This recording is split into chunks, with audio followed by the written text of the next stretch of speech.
की गोपीचंद पडळकर हे तालुका आमच्या विकासापासून वंचित ठेवण्यासाठी आलेले आहे. या तालुक्यामध्ये त्यांना गृहीचं राजकारण करायचं आहे. ह्या तालुक्याची अस्मिता त्यांना संपवायची आहे. परंतु जतच्या निवडणुकीनं हे दाखवून दिलं की या तालुक्याची अस्मिता, या तालुक्यातल्या तळागाळात काम करणाऱ्या राबणाऱ्या कार्यकर्त्याला खऱ्या अर्थानं ताकद आणि शक्ती कोण देऊ शकतो, तर तो आमदार गोपीचंद पडळकर देऊ शकतो. हे यातून आता स्पष्ट झालेले आहे. आणि म्हणून गेल्या 50 वर्षाचा विकासाचा कालखंड शहराचा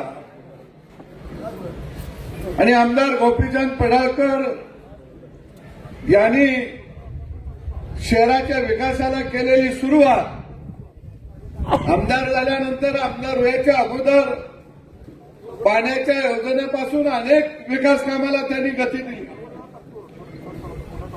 परंतु आता नगराध्यक्ष आपला आहे, नगरपालिका आपली आहे. मी तुम्हाला सांगतो, जे 50 वर्षामध्ये करू शकले नाही ते आमदार गोपीचंद पडळकर 1 वर्षामध्ये करणार आहे. 1 वर्षामध्ये.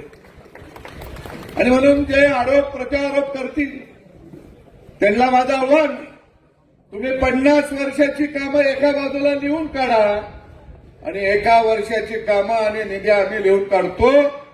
तुमच्यापेक्षा 1 रुपया आमचा जास्त असेल हे मी तुम्हाला आनंदानं सांगतो.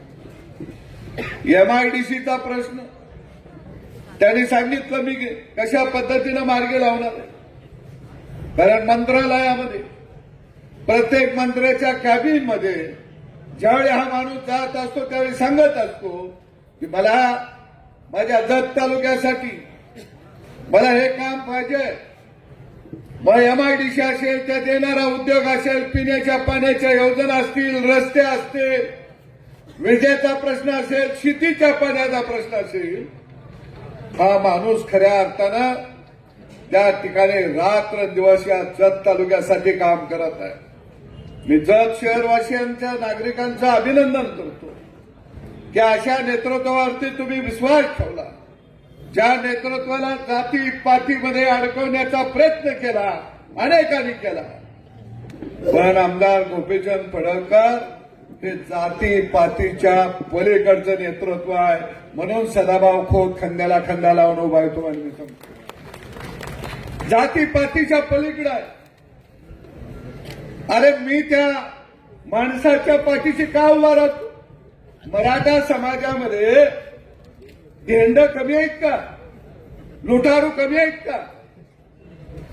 पण मी या माणसावर एवढ्यासाठीच उभा आहे, लुटारूंचे राख रांगोळी फक्त गोपीचंद पडळकरच करू शकतो हे मी तुम्हाला सांगतो. प्रस्थापितांच्या नरड्यावर पाय फक्त गोपीचंद पडळकरच ठेवू शकतो. आणि म्हणून ही सगळी गिधडं बोलायला लागलेली आहे, हिरट्या मारायला लागलेली आहे. मारून देत, आम्ही फाटकी माणसं आहे. अरे आमचं पहिलं मुळात नव्हतंच काय, जे मिळालंय हे वैभव जनतेचं आहे. जनतेनं आम्हाला सेवा करायला हे वैभव दिलंय. मुळात गोपीचंद पडळकर दुष्काळ भागातला, मी एका वाडीतला, ना आमचा वाडा ना आमचा काय, फक्त आमचा गावगाडा आहे. आणि म्हणून आम्ही वाडा उद्ध्वस्त करतो, म्हणून करतो. काय काय लोक म्हणतात गोपीचंद पडळकर ह्याला अंगाव घेते ती, त्याला लय बोलते ती. अरे माजलेल्या वळू बैलांना आम्ही ठेचू शकतो, आम्ही पडवू शकतो. ती बैल गेली अनेक वर्ष पूर्णामध्ये चरत होती आणि म्हणून आम्ही ठरवलं की एक एक वळू बैल ठेचून काढायचा. आता फक्त ही वळू बैल आमच्यावर गांजा आणि दारू प्यायल्यावर बोलू शकतात. बिन गांजा वडता दारू पिता यांची बोलायची हिंमत नाही. आणि म्हणून जिल्हा परिषद पंचायत समितीच्या निवडणुकीमध्ये तुम्ही या ठिकाणी जसा नगरपालिकेचा झेंडा उभा केला तसा तुम्ही जिल्हा परिषद आणि पंचायत समितीचा झेंडा उभा करा. या तालुक्याला वैभव काय असतं, विकास काय असतो ते तुम्हाला आम्ही पंचायत समिती, जिल्हा परिषद या माध्यमातून निश्चितपणानं उभा करून दाखवू. आणि म्हणून ही निवडणूक तुम्ही ज्या पद्धतीनं जिंकली आणि या महाराष्ट्राला एक संदेश दिला, या जिल्ह्यातल्या प्रस्थापितांना संदेश दिला, अरे आम्ही विस्थापित एक आहोत, प्रस्थापितांनो तुम्ही जर आमच्यावर चाल करून आला तर तुमची थडगी याच मातीमध्ये आम्ही बांधू शकतो. हे याद राखा, ते निश्चितपणाने या निवडणुकीला तुम्ही दाखवून दिलं. मी काल परवा एक बातमी वाचली, आम्ही अलग अलग लढलो म्हणून आमचा पराभव झाला, आमचे वाळव्याचे नेते गराजले, आत्याबाईला मिशा असत्या तर पीळ मारला असता. या बोलण्याला काही अर्थ नाही, कारण विधानसभेला तुम्ही एकत्रित लढला. आता तुम्हाला वाटतं की अलग अलग लढल्यामुळे बिघडलं. अरे आता एकत्रित येऊन लढा तरी तुमचं बिघडणार.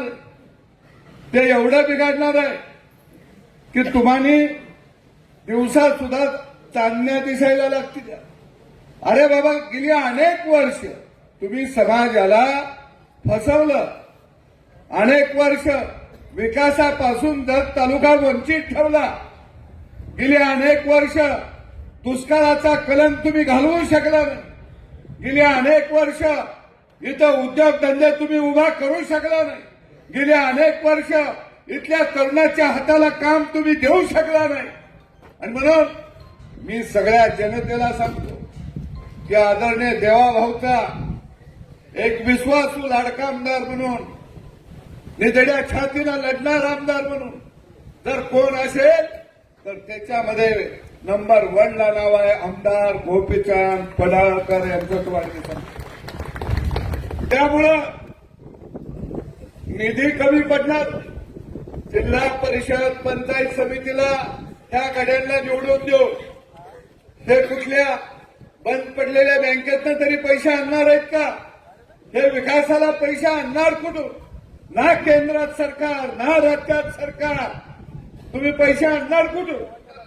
आणि म्हणून आम्ही ठरवलं, आमदार गोपीचंद पडळकर यांनी ठरवलं की 5 वर्षामध्ये हा जत तालुका मला विकास भूमुक्त तालुका उभा करायचा, इथल्या तरुणाला सन्मानानं उभा करायचा.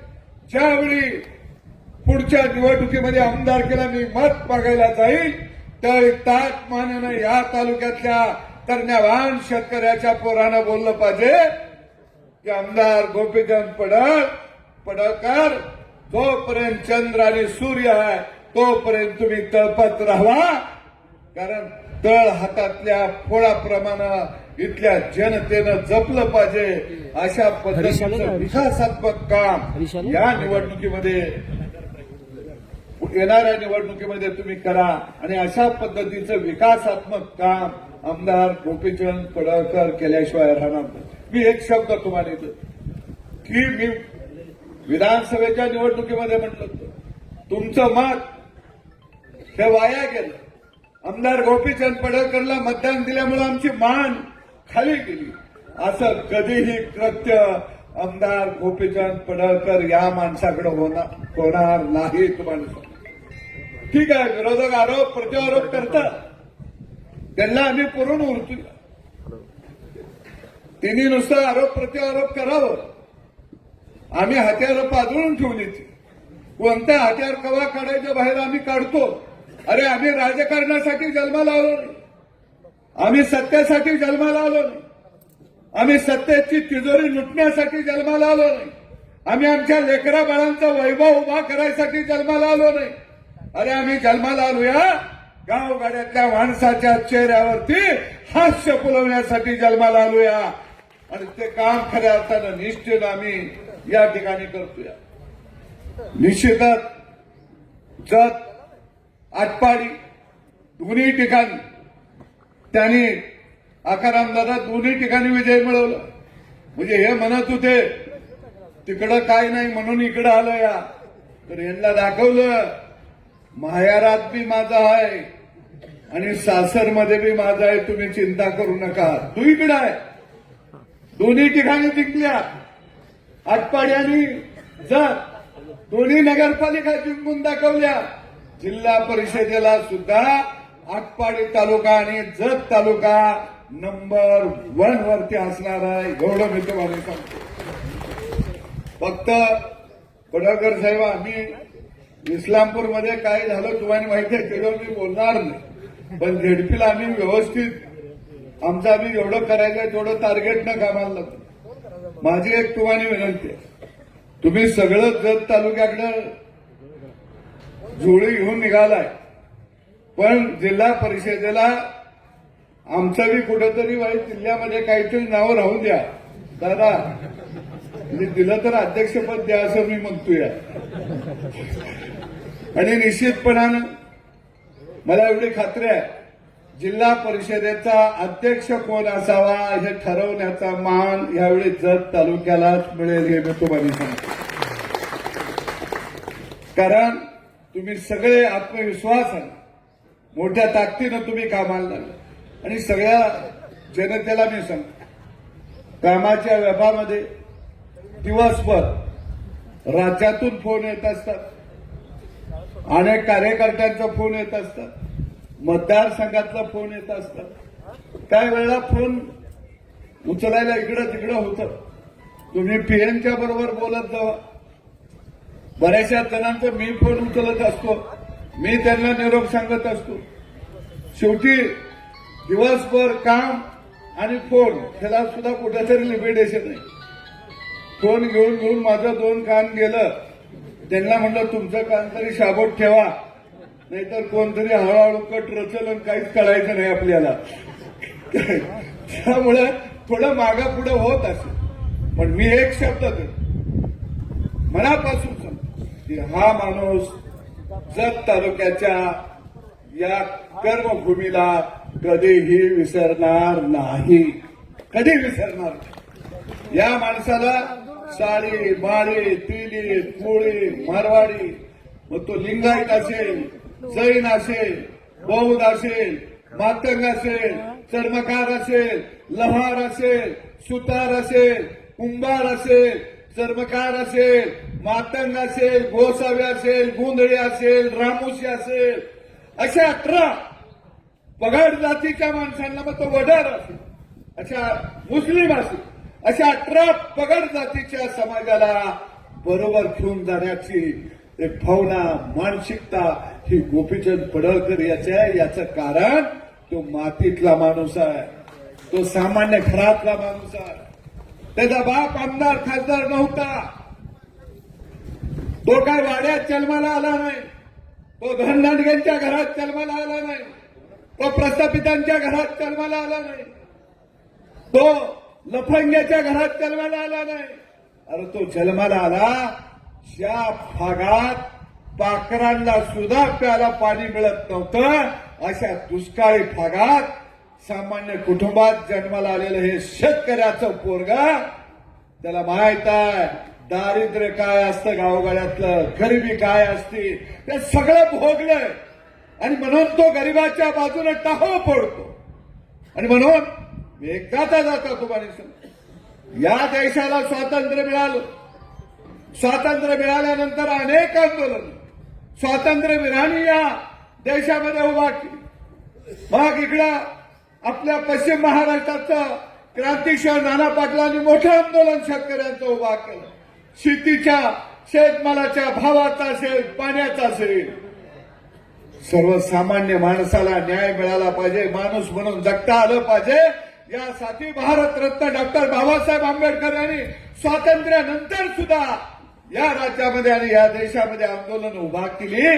पण स्वातंत्र्य मिळाल्यानंतर भारतरत्न डॉक्टर बाबासाहेब आंबेडकर यांना एका पत्रकारानं प्रश्न विचारला की डॉक्टर बाबासाहेब आंबेडकरजी, देशाला स्वातंत्र्य मिळालं नव्हतं, गोरा इंग्रज लुटत होता, आता तर आपलीच माणसं सत्तेवरती आली, परत तुम्ही का टाळो फोडत आहात, का आंदोलन करत आहात? त्यावेळी भारतरत्न डॉक्टर बाबासाहेब आंबेडकर यांनी एक साधंसं उत्तर दिलं की काय म्हटलं ते, अरे बाबा सरकार बदललं इंग्रज गेला, आपली माणसं आली. आता मलाही वाटत होतं, जसं तुम्हाला वाटतं की आपली माणसं म्हणजे सोन्याची माणसं. आता मला सोन्याच्या हातोड्यानं मला घडवलं जात आहे. पण फरक एक आहे, जरी हातोडा सोन्याचा असला, तो सोन्यावर मारला तर त्याचा आवाज येत नाही. हातोडा लोखंडाचा आहे, तोही सोन्यावर मारला तर आवाज येत नाही. पण तोच माझाच हातोडा लोखंडाचा माझ्याच लोखंडावर मारला की मात्र त्याचा आवाज येतो. यार, अरे मला सोन्याच्या हातोड्यानं मारलं जात होतं, इंग्रज होता, माझा आवाज होता. मला वाटलं आता माझाच हातोडा तयार झालाय, त्यानंच मला घडवलं जाणार आहे, माझा आवाज येणार नाही.